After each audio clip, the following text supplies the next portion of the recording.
Welcome to LiveDaf, your online Daf Yomi Shir. Hello, Shalom Aleichem. Welcome back to today's Daf Yomi. CHULLIN Kuf Lametes. We are 3 lines off the top of the Amud, and back to the Mishnah, where we exempted a Mukdashin bird, so a bird which is a Hegdish possession, like a karban or something which belongs to Bedek Habayis, the building fund, is exempt from the mitzvah of Shiloh HaKan. The question is like this. We're a little bit of a dilemma here.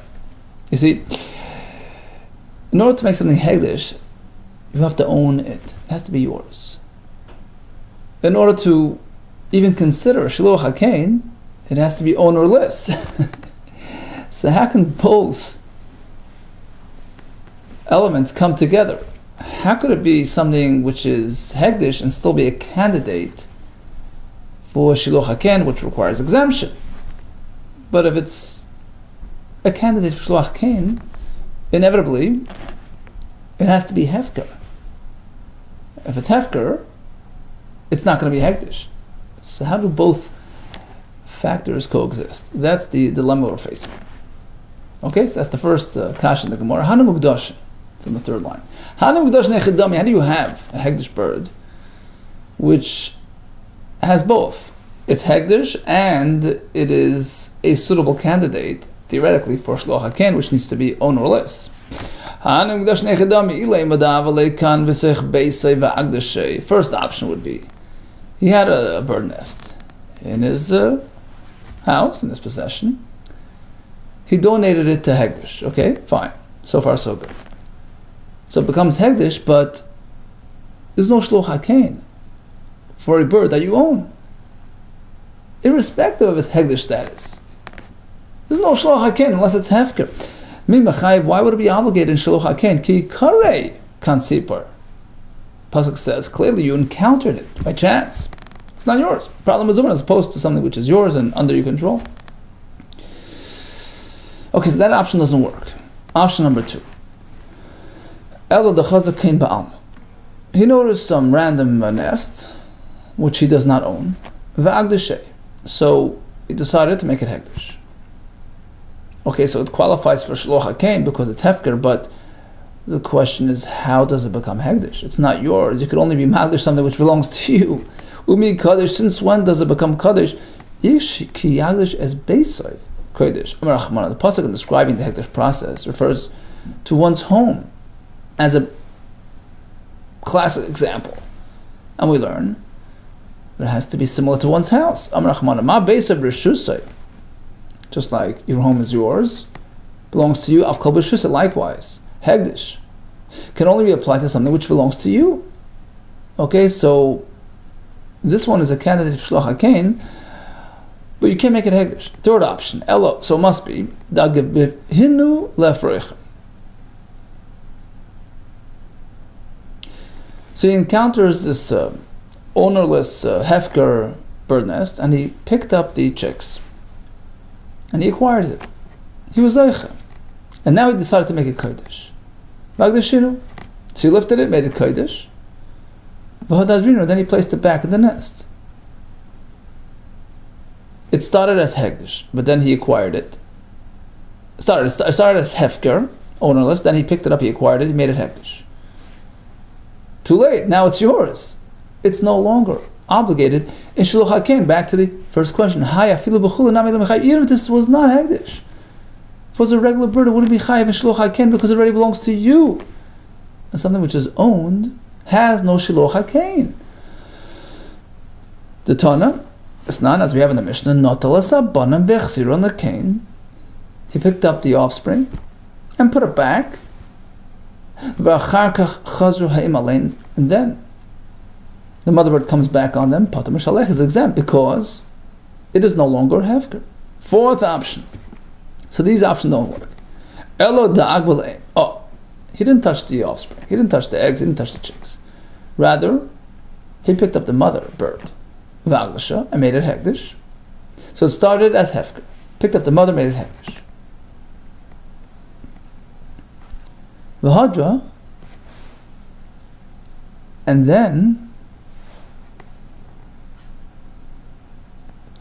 she came back to the nest.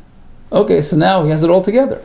The birds are not, the nest is not owned, it's hefker, qualifies for shloch hakein, but since the mother is hegdish, you can't send it away, right?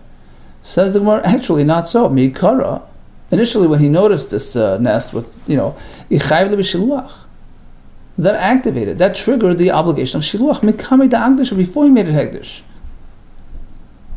And once the obligation kicks in, you can't just dissipate it by making it hegdish. The Sanya, we have a similar halacha regarding Kisui Hadam, which also does not apply to hegdish, and still we find that if the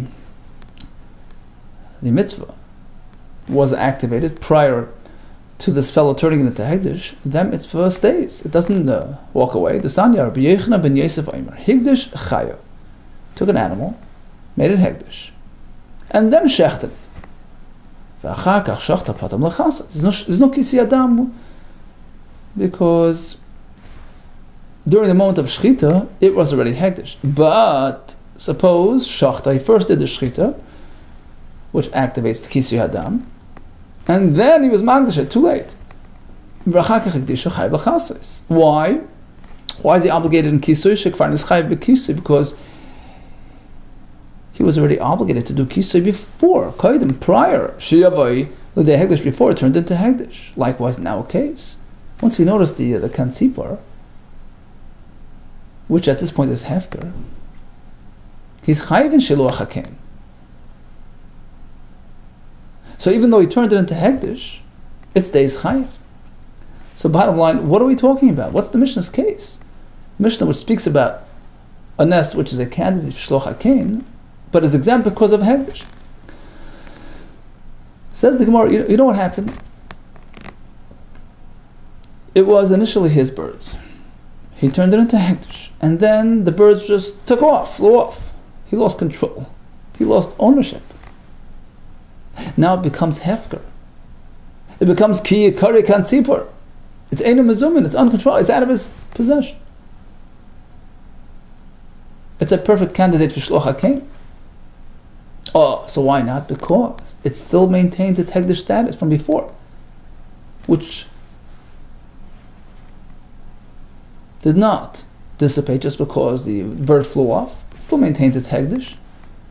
Here you have a candidate for shloch hakein, but it's exempt because of its hegdish status. Now we have two variations of this case. Either he was magdish it inherently kaddish, like a karban, kedusha saguf, the bird for oila. So although it took off, it will maintain that hegdish status. Or according to the other opinion, it's speaking even by hegdish bedech habayis. He donated it, monetarily for the treasury, for the building fund. Same story. Even though it flew off and he lost control, the kedushas bedech habayis still is maintained. The Gemara later will tell us, because even though it's a monetary type of ownership, and you would think that depends on control and access, no. Yeah, regarding personal ownership, it depends on your access and your control, but Hashem's ownership, L'Hashem ha'aretz ha'maloya, to Hashem, the world and all its content. So wherever that bird is, it's still in the possession of hegdish of Hashem. And therefore the hegdish status doesn't get lost. Okay, so it's basically the same concept with two variations. He was magdish and then he lost control, which makes it hefker in terms of his personal ownership, makes it a candidate for shloch hakein, but it's exempt because it's hegdish. And that could be either through hegdish bedek habayis or through hegdish mizbeach. We have Rav and Shmuel.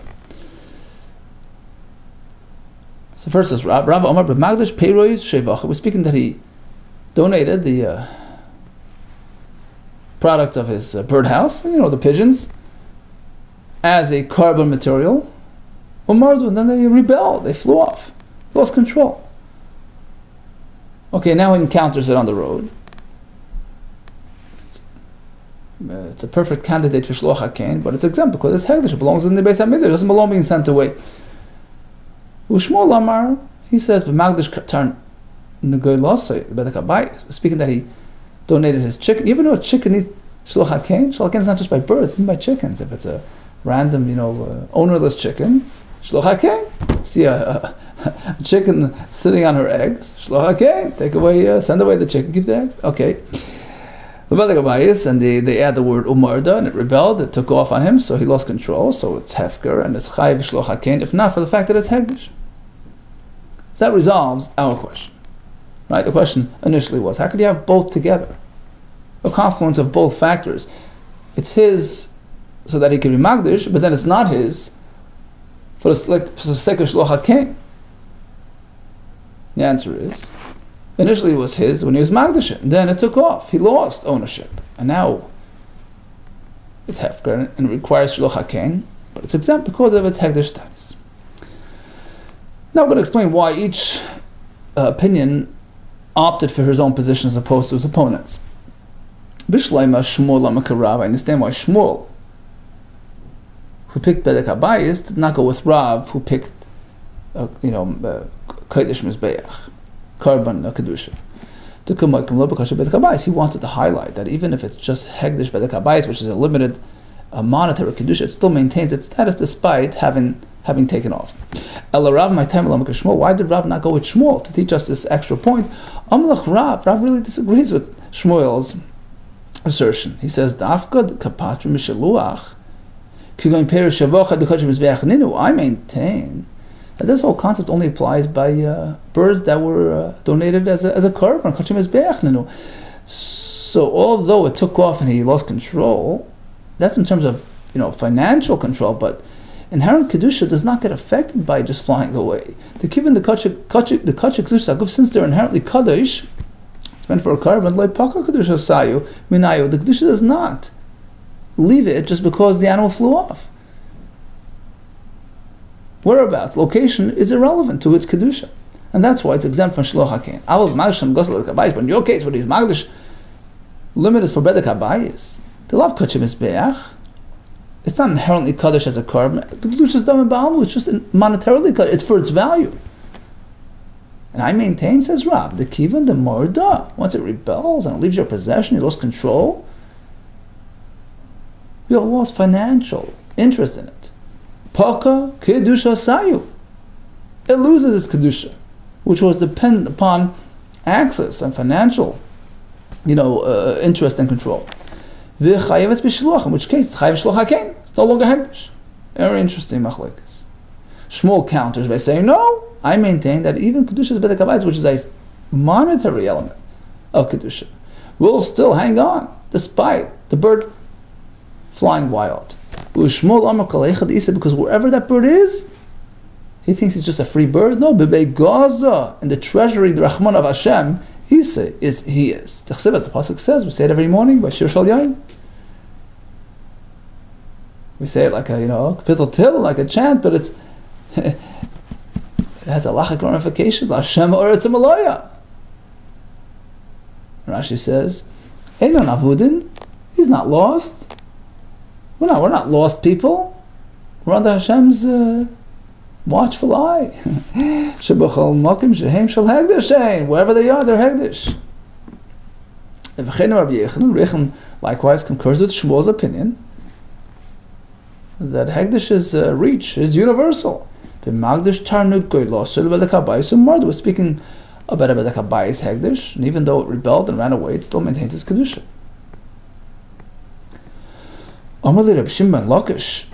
This time it's Rish Lakish taking issue with Rabbi Yechanan's chiddush. Says, how could you say it maintains its kedusha? It's running wild. It's out of control. You have no financial access to it anymore. But given Shemar, that once it rebels, Pakalek Kedusha, it doesn't lose its kedusha. Amalei says no. Same thing. Bebe Gaza, Rachman Isa. It's still on Hashem's treasury. Okay, so that resolves our issue with the Mishnah. Shloch hakein of Kadashim, right, is exempt from Shloch hakein. Speaking that it was his initially, and he was Magdish, and then it ran off. It still maintains its Kedusha, despite being Hefker. So it would be Chayiv and Shloch hakein, but it's part of because it is Kodesh. Now we shift to a slightly different element of this topic, which relates to these, the points that we just raised. How far-reaching is Hegdish's jurisdiction? And this has halachic ramifications regarding responsibility. What degree of responsibility does a donor have in terms of seeing through his donation until it's delivered to the Beis HaMikdash? For instance, let's say he donates some money for Bedek HaBayis. He says, I am committing to, and somebody swipes it, somebody takes it away. Is it Is it the donor's responsibility to replace it, to see it through? Or perhaps he can say, look, that's Rabbi Yechanan's opinion, he can say, look, Hashem Aretz Malaya, whether it's in my pocket or in the thief's pocket, it's still in Hashem's hands, so there's no change really, and I fulfilled my obligation.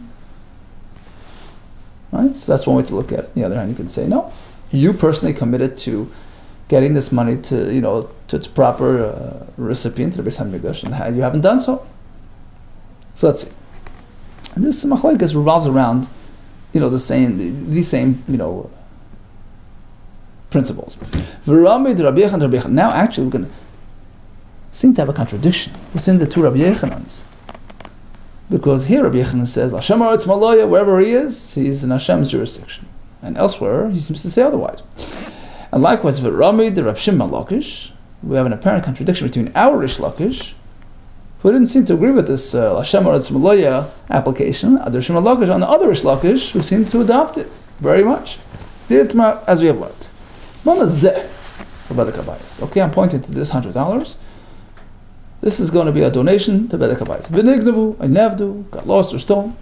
Rabbi Yechannan Amar Chai v'Char. He's not exempt. He can't absolve himself from responsibility. He is fully responsible until it's delivered to its proper address. Ad she'avoy de gizma, until it gets to the treasurer. This seems to be a direct contradiction to the previous Rabbi Yechanan, who says, look, it didn't get lost, it's still in Hashem's jurisdiction, right? For Rish Lakish Amar, Rish Lakish goes the other way. It sounds like he's echoing Rabbi Yechanan's earlier position. No, don't worry. Wherever it is, it's still in Hashem's hands, safe and sound. This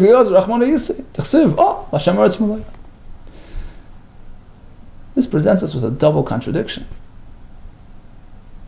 Earlier, Rabbi Yechanan adopted the Hashem Aretz Malaya position, and here he seems to oppose it. Rish Lakish goes the other way. Initially he opposed it, now he adopts it. Kasha, the Rish Lakish, the Rish Lakish. Kasha, the Rabbi Yechanan. We have a double contradiction. Answer. The Rish Lakish, the Rish Lakish like Kasha. We can resolve Rish Lakish like this. Initially he opposed that position, then he heard it from his Rebbe. Rabbi Yechanan was his Rebbe, and he adopted it. Earlier, it was prior to hearing it from his Rebbe, so he took issue, questioned it. And the most recent discussion took place after he heard it and absorbed it, internalized it from his Rebbe.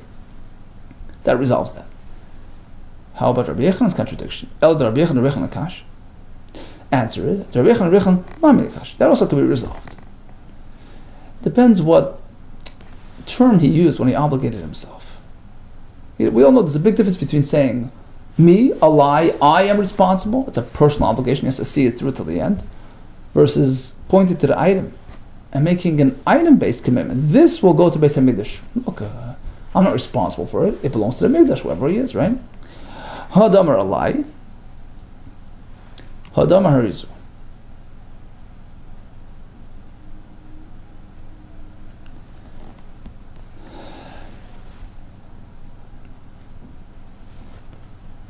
This Rabbi Yechanan over here, most recent one, who seems to say that he's responsible to see it through. That's when he said, Hari alai. I am going to donate this money. I'm going to donate money. So he has to make sure that it gets to the Beis HaMikdash. As opposed to a case where it was item-based, like in the previous discussion, there you can just say, look, Hashem Aretz Malaya, wherever he is, it belongs to the Beis HaMikdash. It's not a personal obligation. I donated it, and my job's done. Hadamar alai, hadamar harizu. Okay, so in the most recent discussion, it was Hari alai. That explains where Rabbi Yechanan does not allow the person to just absolve himself by setting it aside. You have to see it through till the end. Now, Rish Lakish seemed to have taken a more lenient approach, even than Rabbi Yechanan, in this regard. And even in a Hari alai, which is a personal commitment, he's scot-free as long as he designates it. That's a big, huge chiddush. I mean, you're personally obligated. How could you just absolve yourself by saying, look, I put it aside, I'm not you are. Do you mean that even when he said a lie, he's absolved? He doesn't have to see it through to the end. Now we have this famous, well-known Mishnah Maseches Megillah, which explains the difference between a lie, which is a personal obligation, which requires him to see it through till the end, versus harezu, which is just item-based. But if it's personal, you have to see it through. How do you define neder and nedava? What's the difference? Neder is personal. He says, I am going to give a oila.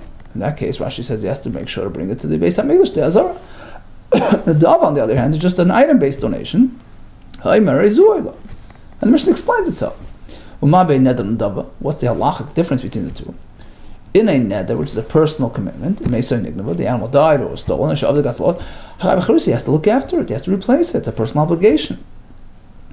As opposed to a nedava, which is an item-based donation, as soon as he designates it, he's off the hook. Mesa, a nignava, a shavda gets lost, stolen, or he doesn't have to replace it. If we're talking about Harei Alai, how could Rish Lakish say you're exempt if it gets stolen? Amar Rish Lakish. It says Rish Lakish, Hani will kachim esbeach.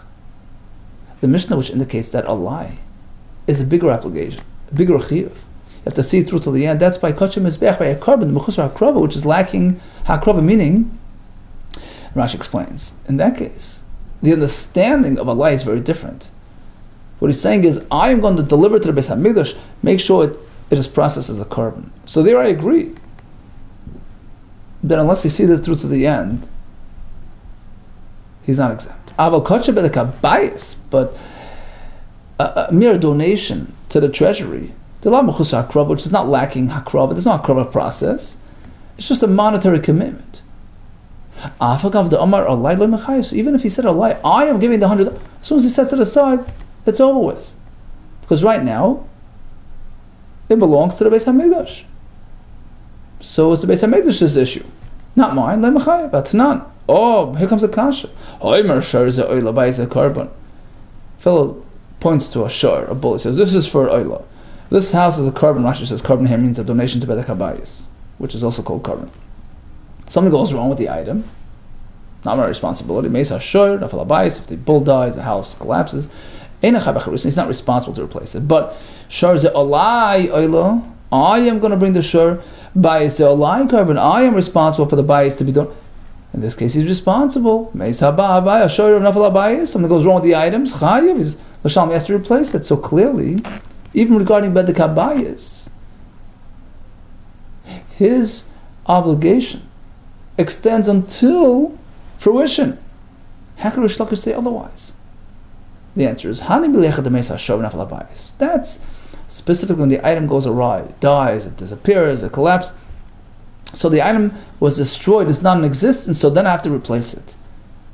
The bull died, the house collapses, he has to replace it. The last one, because it doesn't exist. So I haven't really fulfilled my obligation at all. But suppose it is in existence somewhere, or not in my pocket, the thief's pocket. That's irrelevant. Wherever it is, it's under Hashem's control. Nothing changes. Wherever he is, wherever the money is, it's still Hashem's treasury. So I'm off the hook. Interesting.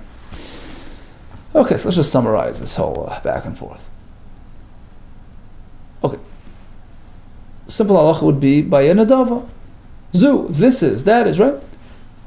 That's all I have to do. I don't have to deliver it. I'm not obligated. If something goes wrong, I don't have to replace it according to all opinions. Oh, what about a lie? Harei a lie. That's tricky. So if it's a carbon, I'm certainly responsible all the way to the Beis HaMikdash. All agree. Regarding bedek habayis, that's a big machlokes. So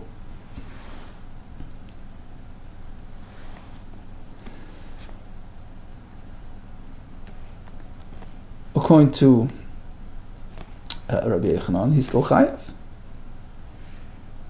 So even though it's bedek habayis, but a lie makes it personal. He's responsible for its safety, and if something goes wrong, he has to replace it. Now, if it gets destroyed completely, all agree he has to replace it, but if it's just missing, it was stolen or whatever, Rabbi Yechon says he has to replace it. And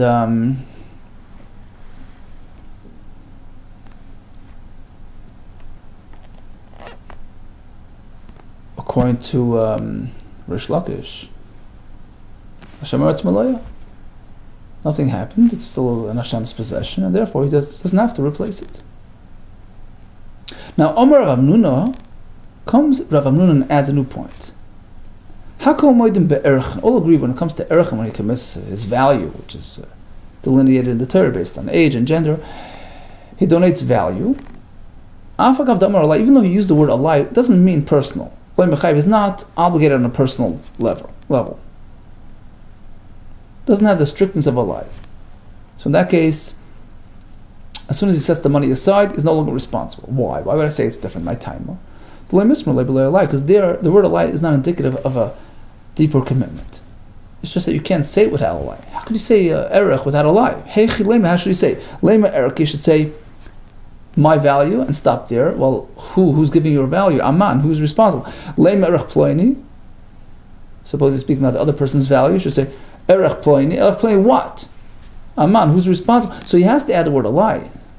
And therefore it's not indicative of anything more than just a plain donation, rather than a full-fledged personal responsibility. Maskla Rava says, Rava, what do you mean? I have a word that he could use if he really wants to keep it simple. Leim hareini be'erki. Instead of a lie, say hareini be'erki. I am committed to my value. Hareini be'erch pleni, or to the other person's value. V'ayitani, another kasha from a brayso where it appears that a lie does carry that extra responsibility. Rabbi Nosson is a pasuk regarding redeeming property, and pasuk makes an extra reference to erech. What's the point of mixing an erech to that pasuk? What's the point of the pasuk? Because we find elsewhere, Vekdeshus, Maestras, we find by Hegdish items or Master items whose kedusha gets transferred to money. And in those cases, if the money gets lost, you're not responsible. Nignavush Avdu gets lost or stolen, you're not responsible. Return to my base. So that's a general rule. Yochel Afsakim, perhaps the same leniency applies to erech money. So he committed his value, set it aside the money, gets lost. Perhaps he's exempt Hamalayma. Comes the pasuk v'nosen se'erkach. He has to deliver the erech money to teach us. CHULLIN biyadcha. Ad she'yavoy de gizbar. It's not considered fulfilled until it's delivered to the gizbar. It's your money until it gets delivered. So clearly, there is that added personal responsibility. He writes, says the Itma, rather Ramnuna stated his halacha differently. Amar Ramnuna, Hakol Moed and Be'erchen all agree just the opposite. When it comes to Erchen, the Avagav Delay Amar Allah, even without saying a lie, without that added implication, Machayev, he has to see it all the way through. Ensure that the money gets to the Gizbar safely. D'chsiv, because it is pasig, v'nosen es erkecha. Until you give it, it's not fulfilled. CHULLIN biyadcha, it's your private money. It's your responsibility, it's your obligation, and shevoy de gizbar until it's delivered to the gizbar. So what are the parameters of Shluch HaKain? We'll go through the pasuk word by word and analyze it accordingly. Ki kare ki kare. So the pasuk its entirety reads like this: Ki kare kansipur lefonecha. If you encounter this bird nest, baderech on the road, b'chal eitz on a tree, ala oretz on the ground, v'efrechem my beitzim, chicks or eggs. But the mother on top. Don't take the mother with the bonim. Next pasuk, shaleach to shalach hasaim, rather send away the mother, and then take the bonim as a bonim to gechloch, and this will generate great reward. You'll have good life, and long life. Interesting. There's a whole discussion. Some sefer has a shaila whether it only applies when he's looking for the chick, he needs them, or is it just a mitzvah to actually do it, even though you don't really have an interest in taking the banim? That's one interesting shaila. Another shaila to discuss is whether a person has to seek to be kind of mitzvah.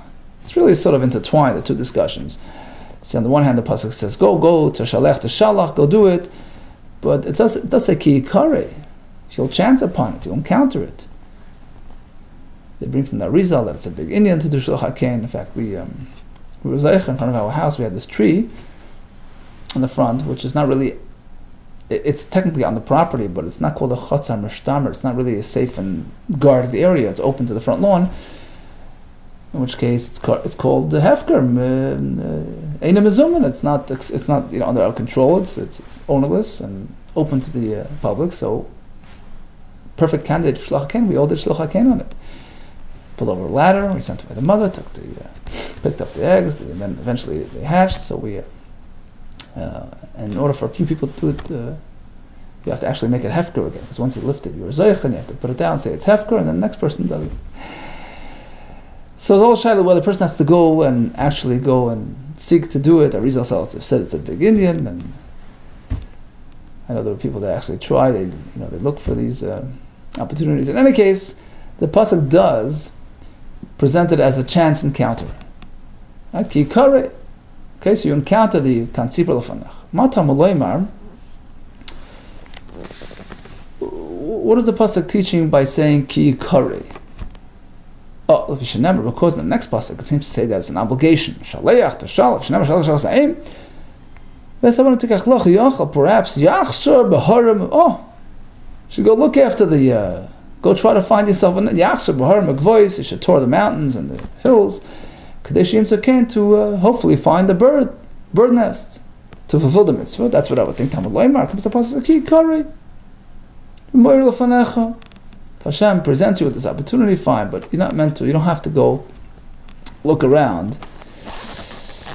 Okay, next kan. Mikol Malkim kan is telling you that even if it's a small nest, just one bird, one egg in there, the word tzipor is tahir, strictly kosher types. As opposed to a non-kosher bird. As we're going to see later, the word tzipor refers to a kosher type. The word lefanecha, b'shus hayachid, so even if it's in a private, b'shus hayachid, in a privately owned property, again, it's open to all, it's not really controllable, but it's technically in a private area. So it's chayiv shluch haken. Ba'derech teaches us, b'shus harab, likewise if it's in a public domain, in the street, beilonis. Let's say it's up on a tree. Menayin, how do you know you're chayiv? Talmud Leimar b'chaletz. B'chaletz says on the trees. What about b'boira shichlam ors inside some pit, some sort of cistern, cave? Menayin, what about over there? Talmud Leimar al aretz. Al aretz tells you even that. Okay, so once we covered everything, once we know that all locations are sort of treated equal, why does the pasuk start with lefanecha b'derech? Once it already says on the trees, on the ground, what's the point of the word lefanecha b'derech? Let me look to teach us that there's a very critical condition here, a very critical element that's required. Ma derech, just like a road, she'en kini biyodcha. Okay, so the road is not in your possession; it's not privately owned. So the kan on the road is a ownerless entity, right? Not in your control, not in your possession. That is a precondition for shluch haken. It can't be yours; it can't be controlled. Av kol she'en kini biyodcha. Likewise. The mitzvah only applies to a nest which is not biyadcha, which is not accessible to you in control. We learn from here examples of which yoynei shoybech, yoynei aliyah, these pigeons who reside up in the birdhouse, up in the attic, shekinenu batfichen, okay, which took nest in the camping out in the tfichen, these containers in the walls, uabirois, or in the mansions, vavazim, v'tarnagoyim, shekinu b'pardes. Another example of birds that are not really accessible and controllable. You have these ducks or these chickens who rebelled sitting out in the wild, and chayav mishilach. In all these cases, they're considered not yours, not owned, not controlled, not in your possession, and they're chayiv shluch haken. But if you have these domesticated birds that come back home and sit in your house and they're fed there and they're accessible to you, aval kidnu b'sechabais, but if they camped out in your house and they're easily obtainable, v'chein yoynei hardisois, a certain type of pigeon which was raised by Yehurdus, we'll see later. Again, these are domesticated. Pater b'shiluach, in these cases, no mitzvah because it's this similar to baderech. Baderech means it's hefker, it's not owned, it's not controlled. Amar. Okay, let's go back to the Bryce and review it. Ma derech she'en kini b'yadecha, av kol she'en kini b'yadecha. We compare it all to the derech, unowned, hefker, out of your possession. Halomali. Why do we need this special pasuk? Michi kari nafka. The words ki yikari already teach us that it has to be hefker. Ki yikari means problem as opposed to something which is right there in front of you, owned.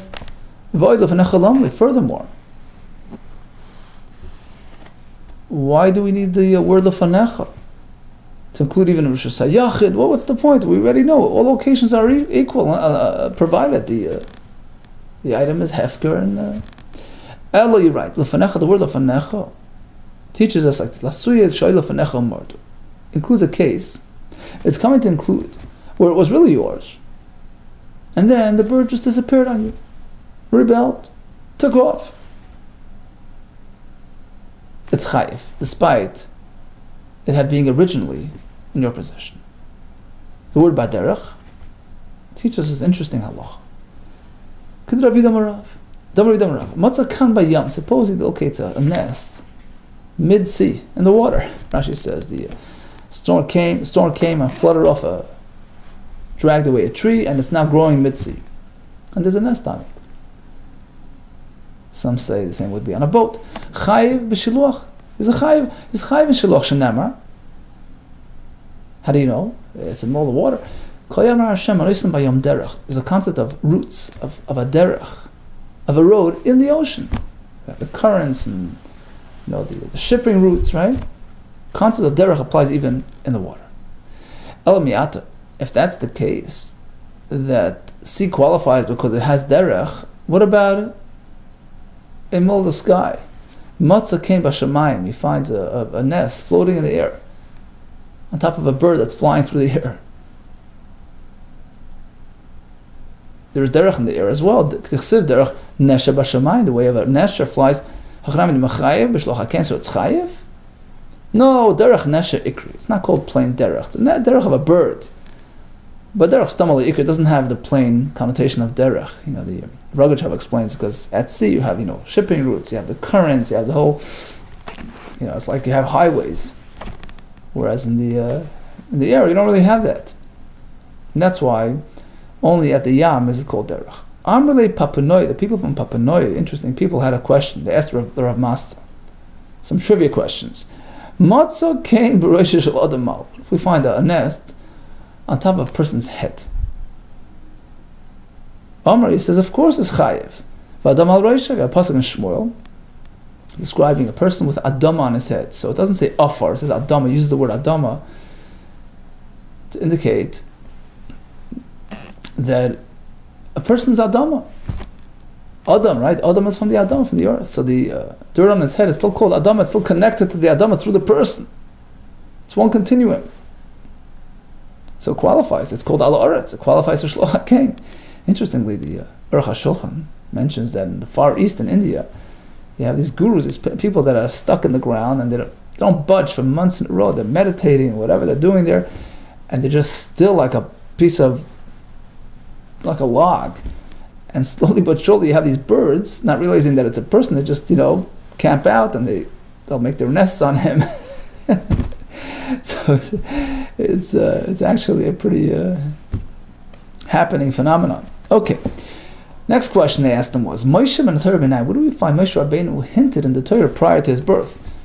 Pasuk back in Bereshis, B'shagam hu basar. B'shagam, in its numerical value, is Moshe Rabbeinu, Moshe. And the pasuk continues there regarding V'yu yom of me'av esrim shana, will live 120 years, which is exactly how long Moshe Rabbeinu lived. What about Haman? Haman and Rasha in the Torah. Where do you find the hint to Haman and his deeds in the Torah? Hamin ha'etz, back in Bereshis. Hamin ha'etz, from this tree. Hamin is Haman. Ha'etz is the tree that Haman was Haman.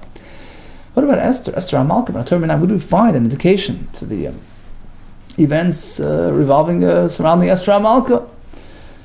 Esther ben Torah 9, I'll hide my face, Hashem says. The time of Esther HaMalka, the time of concealment, time of darkness, until the salvation came. Finally, Mordechai HaTzadik, in the Torah 9, where do we find him mentioned in the Torah? The Chsiv, we find by the list of the incense, of the ingredients in the Shemen HaMishcha. Pleasant smelling ingredients, Mar Deroyer. One of the ingredients is Mar Deroyer. Targumina, and the Unclus translates it as Meira Dachia, pure Meira. Dachi means pure. Likewise, Mordechai. Right? Meira Dachia is like Mordechai. Mordechai was the Reish L'chal B'samim, leader of all the B'samim, the big tzaddik, disseminated his beautiful scent and his good deeds and his influence amongst the Jews of his generation.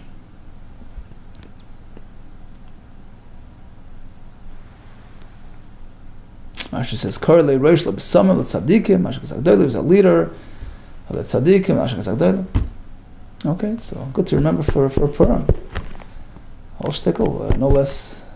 CHULLIN Kuf Lametes. Okay, Ve'ezeu she'ena mezuman. Examples of birds which are not considered mezuman. So the Mishnah gives us a list, as opposed to those that are considered more personal, more domesticated.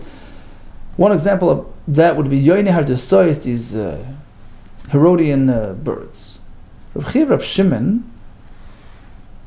had a difference of opinion in terms of how to spell their name. Tchatoni Hadrisois, he learned it as Hadrisois, Yoini Hadrisois, the dal before the reish. Tchatoni Hardisois, Yoini Hardisois, the reish before the dal. The Gemara explains, Mandatoni Hardisois al Shem Hurdus. Hardisois is based on Hurdus, Hardisois, because he's the one who initiated this whole, he would raise these birds, so they're called after him. Mandatoni Hadrisois, Hurdus, by the way, was a king, wasn't really a legitimate king. He killed out his, the Chashmonai family, who were his bosses, and he made himself king. Umandatani Hadrisois, the other version, Hadrisois Hashem Mekayim, and they came from this place called Hadroisa, or something like that.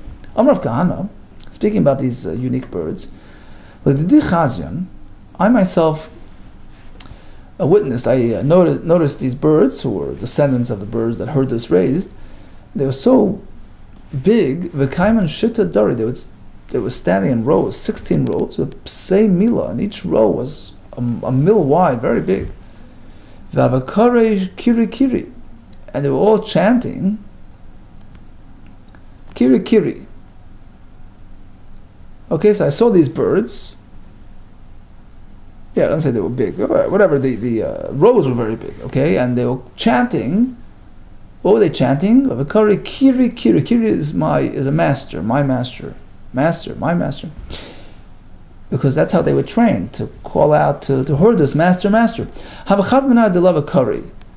One fellow wasn't calling out Kiri Kiri with the other birds. So her colleague told her, the other bird calls, Suma, you blind one, you silly one. Imri Kiri Kiri. Chant along with us, Kiri Kiri. So she responded, she returned the insult, Suma, you silly one. Amri Kiri. The one that you call Kiri is really Biri, he's a slave. Because Hurdus was really a slave. So the people around it, the descendants of Hurdus, were very insulted. Asir v'shachtu, they took it and they killed it. Amar Rav Ashi, says Rav Ashi, Amali Rav Chanina Milan. Rav Chanina told me, this whole thing is just, sort of a fantasy, it never really happened. Milan Salkat, how could you suggest it's just words? I mean, Rav Kahana was personally testifying that he saw it. Rather, what he meant to say is that this whole thing was orchestrated with sorcery. It was kishuv. It's not a natural thing that birds would talk, and it was just it was a kishuv-based, event. They would train it with kishuv, and that's how they would get it to talk. Okay, and last final piece, we have oiv tamei potem shaleach. So it's a non-kosher bird, is exempt from shloch hakein, which is limited to the kosher types. But not only that, how do we know that non-kosher is exempt? Look at the pasuk. Yikar kan tzipor lefanecha. What's meant tzipor? What is tzipor? So the word oif, mashmal and mentor mentome. Oif can refer to kosher and non-kosher, but tzipor is exclusively kosher. Toir ashkon dikr tzipor. We only find that a kosher bird is called tzipor. Tomed le ashkon dikr tzipor. We don't find tzipor related to a non-kosher bird. Tashma comes a kasha. From a pasuk where it seems otherwise. Pasuk in Devarim. Don't make for yourself an idol, a symbol of a bird for idol worship. Tavn is called tzipor kanaf. My love, let's assume tzipor refers to both types of birds. Ben toir, ben tamei. The word kanaf is chagavim, refers to grasshoppers. Lord, no. Tzipor, tar. Tzipor is exclusively the tar type. The kanaf means either a tami bird or v'chagavim or grasshoppers. Tashma comes another raya from the pasuk in Tehillim, which we say every morning, right? Achai v'chalbeim rebbe tzipor kanaf. They all praise Hashem. So certainly includes all birds of all types, right? My love, let's assume tzipor means bein torah, bein tamei, whether it's kosher or not. The kanaf chagav, kanaf means other winged creatures like grasshoppers. Loi, no. Tzipor means specifically the tahir type, and kanaf means tamei, the non-kosher birds, and b'chagav. Tashman comes another right from Pasuk Bereshis, right? They came to the Teva, right, to Noach. Called tzipor kanaf. Let's assume my love. Let's assume makshin, as we asked before. Tzipor refers to both types. Loi, no, shanin, as we answered already. That tzipor is kosher only. Tashman comes another right from Pasuk Necheskel. The birds will come and partake in the Mechemes Gog Magog V'ata Ben Adam. Emor l'tzipor will kind of call out to the tzipor. My love, let's assume tzipor means kedakshin, as we had asked, as we suggested. Kosher and non-kosher. Loi, no, shanin, as we had already answered. Tzipor is kosher, and kol kanaf means non-kosher birds and grasshoppers. Tashman comes another kasha. We turn to the next page. Uvan foy yidurin tzipor shmaya. So we have the vision of Nebuchadnezzar, and he saw this big tree, right? And amongst its branches, we have the tzipor shmaya, dwelling all the birds, and we assume kosher and non-kosher. Says the Gemara, tzipor shmaya ikru, tzipor stamali ikru. You're right. Here, there's an add-on. There's an added descriptive term, tzipor shmaya, the birds of the heavens, and that covers both types. But tzipor stama, plain tzipor, like in the pasuk of Shloch HaKain, tzipor stamali ikru. The kosher not called, the non-kosher don't have that title. In which case, we learned that the tzipor, Shloch HaKain, is limited to the kosher types only. Okay, let's recap this stuff. So the mukdashin is exempt. How do you get mukdashin and it's still considered hefker? Well, you magdash it, and then it took off, and it still retains its hegdish status, but now it's exempt because of its hegdish status, which is exempted from Shloch HaKain. Two variations of this halacha, although it was two variations. Either it was kachabetz be'ach that then took off and retains its kedusha, or even kachabetz habayis still retains its kedusha l'Hashem aretz malaya as per B'Yechan's chiddush.